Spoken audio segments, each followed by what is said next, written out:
فبأي آلاء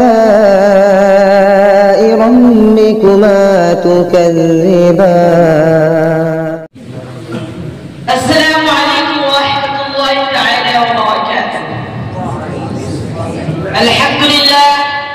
الحمد لله الذي فرض على العباد أداء الأمانة وحرم عليهم المكر والخيانة، وأشهد أن لا إله إلا الله وحده لا شريك له شهادة من يرجو بها النجاة يوم القيامة، وأشهد أن محمدا عبده ورسوله الذي ختم به الله الرسالة صلى الله عليه وعلى آله وصحبه وسلم تسليما. وبعد، سيادة رئيس الحفل الكريم والمستمعون الحضور، عن أبي هريرة رضي الله عنه أنه قال أين السائل عن الساعة؟ قال هذا يا رسول الله. قال وكيف إضاعتها؟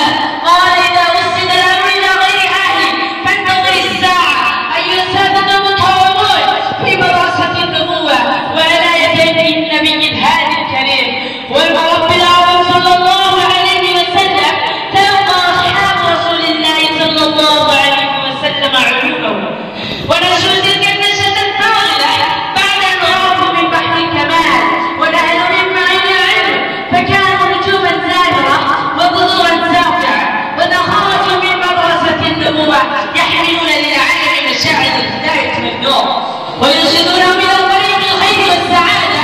من أين تخرج أصحاب رسول الله؟ وأين درسوا؟ ومن أي جامعة كبيرة حملوا الشهادات العالية الرفيعة التي يصنع بها أساتذة الدنيا وأساطير العلم والثقافة؟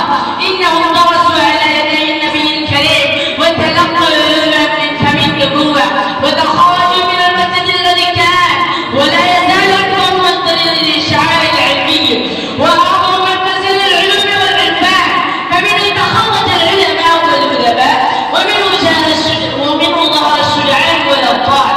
وقد صدق من قال الأطلع المسجد الكريم وناسا انتجتهم مدارس القرآن صقلتهم يد النبي فأضحاه غوة الدهر في جميل الزمان.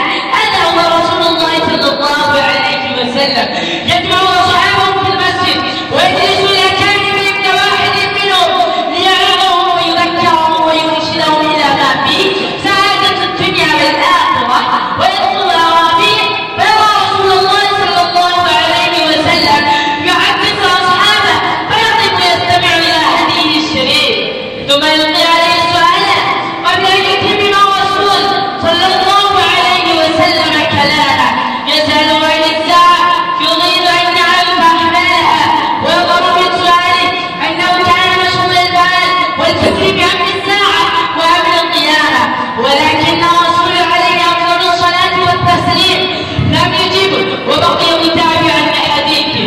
فهنا يظن بعض الصحابة أن الرسول الكريم لم يسمع سؤاله، والبعض الآخر يقول إن الرسول قد سمع كلامه ولكنه كره أن يجيبه لأنه لم يتم بعد حديثه، ويستمر الرسول في حديثه حتى إذا انتهى منه التفت إلى أصحابه يسألهم أين السائل عن الساعة؟ فيجيب الأعرابي هذا يا رسول الله، أي أنا حاضر بين يديك أسمع لكلامك وتريد تبعون إلى ما تقول.